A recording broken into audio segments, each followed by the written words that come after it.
the reporter. Sure. Ben McKenzie. Ben, how are you? By the way, the show last night was great. Oh, thank you. Last night? It's on Mondays. Yes, it is. No, Thrilling Adventures. Oh, thank you. Yeah. Thank you very much. Thank you. Yeah, I did a play thing last night. Thank you so much. So you have an advantage because you voiced Batman in Batman Year One. Yeah. So you kind of know who Batman is. Does that help you to play Gordon? Maybe it does. Yeah. It was nice to read Year One when we were doing that and sort of re-familiarize myself with the mythology as an adult, as opposed to when I first read them as a kid, because it does change. It's interesting how, I think Batman, one of the signs of a story being sort of universally beloved is that you can appreciate it at whatever age you're at. A 10-year-old boy or girl can appreciate Batman for certain elements, and then an adult can appreciate the same story for completely different aspects. And one of the things that's great about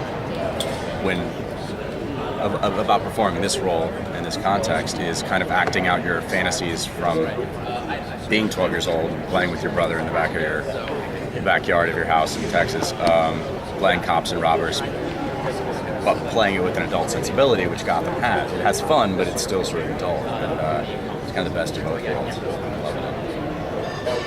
What other portrayals of Jim Gordon did you look to when you were researching? None. Yes. Yeah, I mean, because you can't do an impression of somebody else. I grew up watching the old Adam West shows, so I'm familiar with Pat Hengel's performance, and of course Gary Oldman in the movies, who's so fantastic. But you can't, studying other people's portrayal of this character, even if they were portraying him at the same time in his life that they were, which they weren't. They were portraying him as commissioner 20 or 30 years after we pick up the action in Gotham. It wouldn't really help. I think it would only serve to further intimidate and further sort of block you from personalizing the relationships. Yeah. And are you going to grow a mustache at any point? No. Maybe at the very end, the very last season, possibly, if we go for a long time. Your character is really going through this sort of continual evolution, isn't he? Because he sort of starts as a good person who has to sort of dip into the dark side, but for the greater good. But is there a point where he could go so far that he could never sort of go back to sort of the way he was? Yes, that's very well observed, and that is what sort of a lot of his evolution in the first season is about. Because he makes a decision in the pilot alone, he makes a decision which is the morally correct decision, not to take the life of Oswald Cobblepot, only to have Oswald return tomorrow night's episode, 3 weeks later. Immediately, the ramifications of making the correct decision is that he's created a supervillain, basically.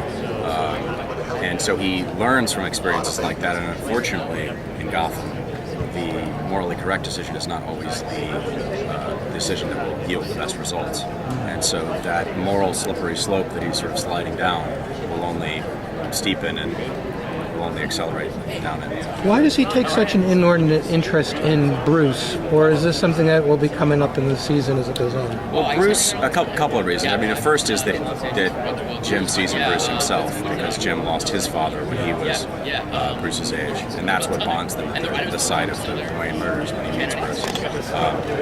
He just senses that this young man is in pain, and he himself feels that pain. In addition to that, Bruce, being the son of Thomas and Martha Wayne, is a figurehead in the community. He is basically the boy prince. I mean, whether Gotham and the mythology always has a certain kind of, to me, a resonance of sort of medieval power structure stuff. It's not quite like, and so the Waynes were this incredibly prominent family and moral force in Gotham that suddenly, with their murders, just goes away. Bruce has to rise to the occasion and step onto the throne and take control. And so Jim is trying to save him from effectively sliding down the same moral slope that Jim himself is sliding down. Jim and Barbara's relationship is really a really neat angle. How much do you know if Jim is kind of suspicious of Barbara's secrets and her past at this point? I don't know that he's suspicious of them now. However, in the episode that airs tomorrow night, things will happen, and they have a new understanding of who she is. I think at the point where we pick them up, they're both sort of lying to each other and lying to themselves. They're approximating a successful relationship between two successful people, like a successful, healthy relationship in this beautiful penthouse apartment that her father has bought her, and he's, an ambitious guy. He's going to work his way up the force. But they're hiding things from each other. He can't tell her what he's had to do on the job. In the last episode, he's talking about this vigilante who's out there, the Balloon Man, killing people, and he says cops do the same thing, some of these cops. And she says, you? And he's looking at her, asking her, do you think I'm capable of that? The truth is, he probably is capable at some point down the line. And she's also hiding things from him, so some of it will come to a head tomorrow. Okay, great. Thank you.